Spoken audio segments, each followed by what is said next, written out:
Hi, I'm Pam, and I'm here to talk about video games.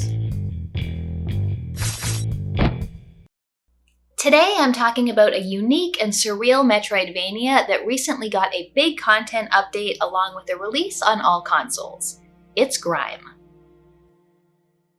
Grime was developed by Cloverbit and first released in 2021 for PC. In December of 2022, the expansion, Colors of Rot, was released. This added new content and gameplay improvements along with the release on Xbox, PlayStation, and Switch. I played the game on Xbox Series X for this review with the code provided by the publisher. The style of Grime is immediately striking. It opens with alien imagery of rock people, both beautiful and misshapen. It's not clear at first what's happening until you see them held aloft in a sensual embrace as one breathes life into another. Then, you are born. A perfect being carved of rock. Like Michelangelo's David, but instead of a furrowed brow and piercing gaze, above your neck rests a black hole, perfect for absorbing the world and its inhabitants around you. The character design, both the carved body and the black hole head, plays into the game's story and mechanics. You use your form to destroy, absorb, and grow, a mission that will take you to the end of this world. The absorb mechanic in particular really makes the gameplay stand out. Strap in here because Grime introduces a plethora of unique proper nouns for most of its mechanic names. Grime's controls are tight and precise. Running, jumping, and light and heavy attacks all feel good, but what defines combat is the absorb mechanic. Working similarly to a parry, you can absorb certain attacks from your enemies, which are referred to as prey. Time it correctly, and you'll not only avoid taking damage from certain attacks, but deal damage yourself and steal enemy breath. Breath, when you have a full bar of it, can be used to heal yourself. Pulling off absorbs is extremely satisfying. Watching your enemy's health go down, or even destroying them outright, while your breath meter fills and the animation shows your head expanding and pulsing as you draw their essence into yourself, does not get old. In addition to the absorb, there's also a dash to help you avoid attacks. As you defeat bosses, you gain new abilities, one of the first of which is a kind of combo meter called Ardor. You gain this by damaging or absorbing prey, but lose it when you take damage. Ardor increases the amount of mass you gain from defeated foes, which is what you use to level up. The Ardor mechanic was not one I paid much attention to, its effects felt too vague. It didn't take anything away from the game, but I didn't think it added much either. Another ability you'll gain is pulling objects toward you or pulling yourself towards objects. This has an impact on both combat and platforming, and really opens up a lot of interesting options. Pull can be used to interrupt certain enemy attacks or propel you out of danger. Grime very much falls into the Souls-like camp of Metroidvanias, and not just because it's difficult and has bonfire-like resting points. While I'm generally quite bored of the Souls series being such a big influence on so many games, I find Grime takes the best components of it while downplaying the worst. In addition to precise and deliberate combat, you have a stamina meter, though it's called force here, that you need to learn to manage. Dashing to avoid attacks costs a lot of force. When attacking, you can choose between light and heavy attacks which change based on the weapon you're using. There are also a variety of different weapons to choose from. Slow, heavy maces, quick dual-wielding knives, even a magic-based lantern. The designs on these weapons are great, featuring spines, spikes, and teeth, and they change based on your attacks. You can have two weapons equipped at once and switch between them easily. There's also a ton of armor that can be found all over the world, each of which has its own attributes and bonuses when you equip the whole set. I was very happy to see that changing armor actually reflects in your character's appearance. You gain mass from defeated prey and use that mass to level up 5 different attributes. But character customization doesn't stop at gear and stats. As you destroy and absorb different enemies, you learn their traits. These include things like making Ardor grant you bonus damage, increasing your max health or force, restoring force through perfect dodging, or increasing the length of the absorb window. You purchase traits using hunt points gained by killing mini-bosses found throughout the world. There are 25 of these traits, so you can really customize your playstyle. There are also a number of different items to find, which do things like provide buffs or damage enemies with projectiles. These are bound to the D-pad, meaning you can't use the D-pad for controlling your character, which did occasionally annoy me, though the platforming didn't require pixel-perfect precision to make it that big of a deal. You do leave behind your body when you die. However, rather than dropping the mass you use to level up, you only lose your ardor. Since I didn't generally concern myself with that, I never felt like I needed to retrieve my body if I felt like exploring in another direction. So this mechanic, though incredibly overplayed, is not nearly as annoying as it is in many other games.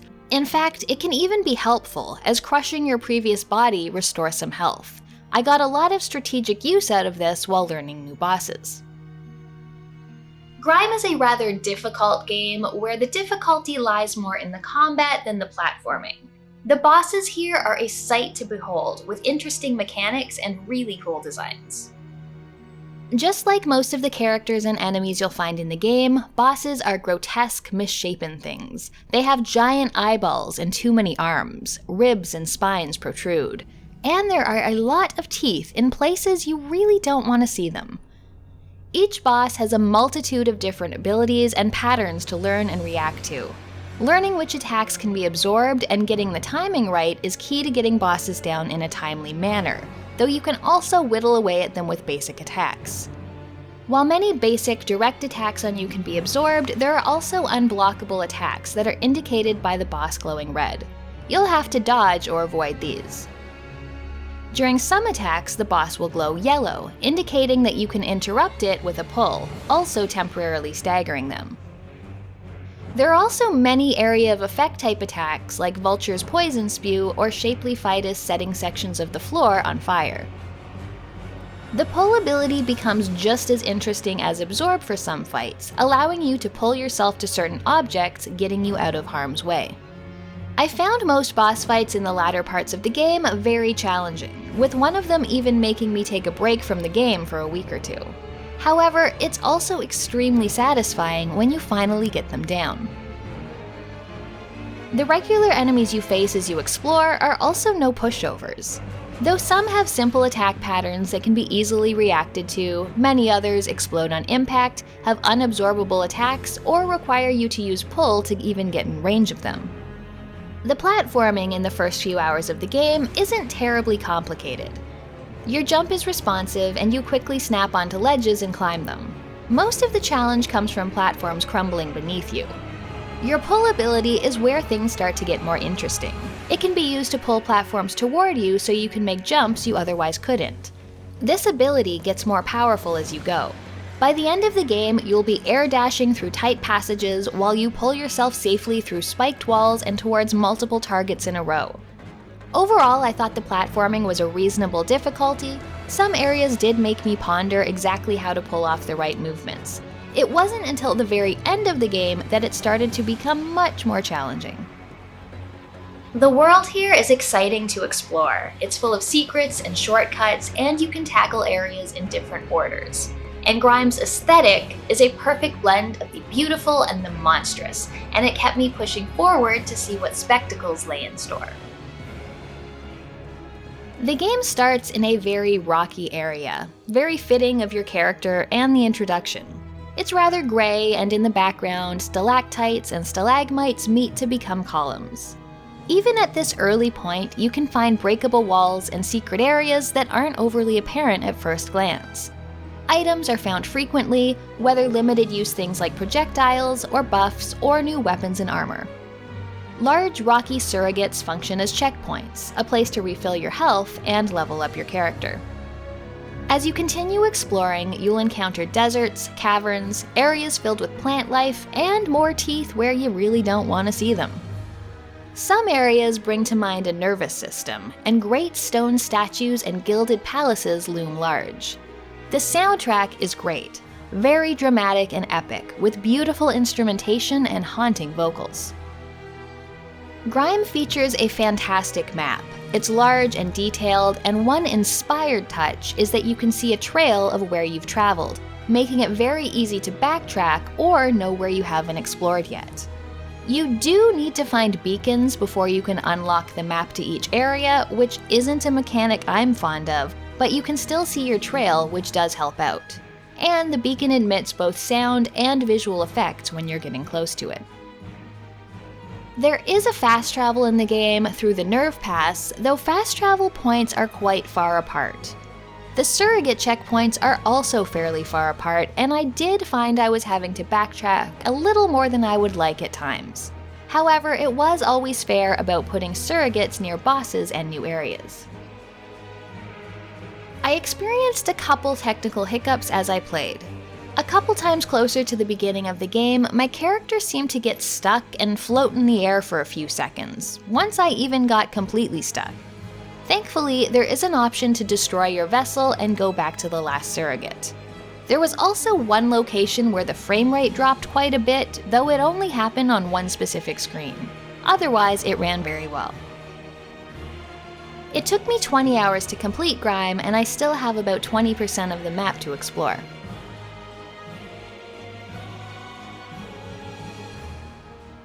Grime is a beautiful game. It really sets itself apart from others in the genre with its surreal environments and bizarre rock creatures.